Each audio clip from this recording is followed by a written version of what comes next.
Guys, what's up? How are you doing? It's a great pleasure to be with you again, and I'm really happy that the technology can allow us to share information. The technology we have does allow us to study from our comfort home, right? Where you are. Like every time I go to coach a group of people, nowadays some of them have been my students in my classes, and they have some of my resources already, and I'm happy when someone stand up and say, in your video, in your classes you said this, in your videos I have a video, or if I hear this person is talking about what I've been able to share with them, I feel really happy because I can touch millions of people. That's really through this simple click, right? So the technology is really amazing. So now I'm here to talk about the step number 5 that you go through when you are identifying your niche, your target market, right? Your ideal client, your ideal customer. Why am I talking about this? Because I know, without a doubt in my mind, the more you know who you are serving, the smaller the niche become, the more you sell, right? Because the more the message you provide goes to the right person. And when the message you provide goes to the right person, when the marketing message you provide goes exactly to one who should be receiving that message, that person buy immediately. And when that person buy immediately, he bring more to buy with him, as long as you served them better. So now the step number 5,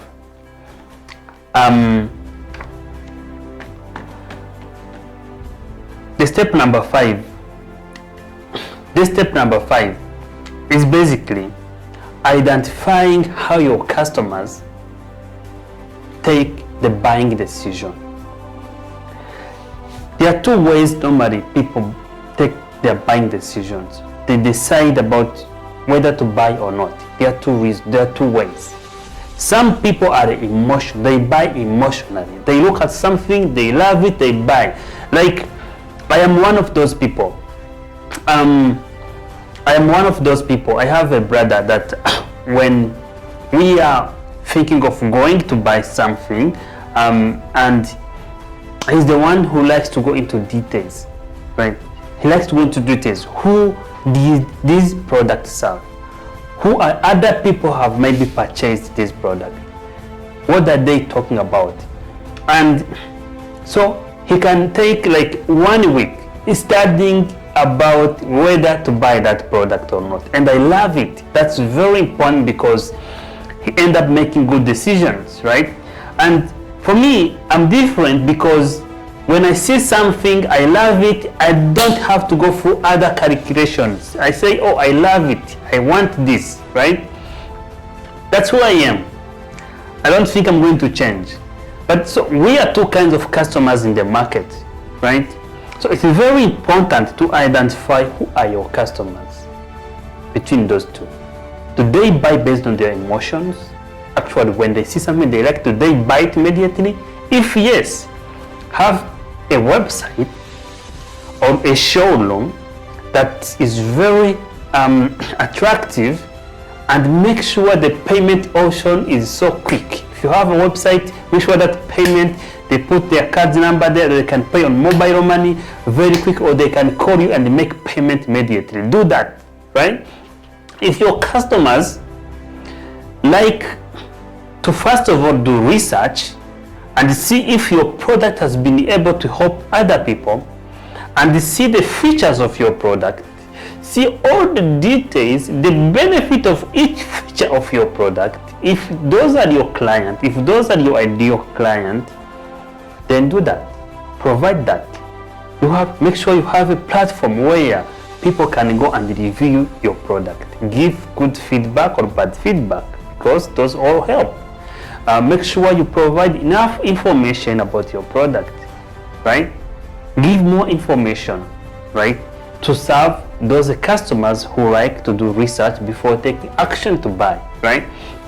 That's very, very important and very critical. And what happens if you have one side of customer that like to buy emotionally and another customer that buy logically, right? You have those two groups. So the best way to do that, the best way now in your marketing approach, you combine both. You provide what the emotional person will be looking for, and you also add the logical person, right? If you know your target market, if you know your ideal customers, both might be emotionally and might be logical buyers. So then you provide what each of those customers want. That way you will be serving your ideal customers better. Thank you so much. Thank you. I believe this is going to help you in your business, right? There is a reason anything in business is there.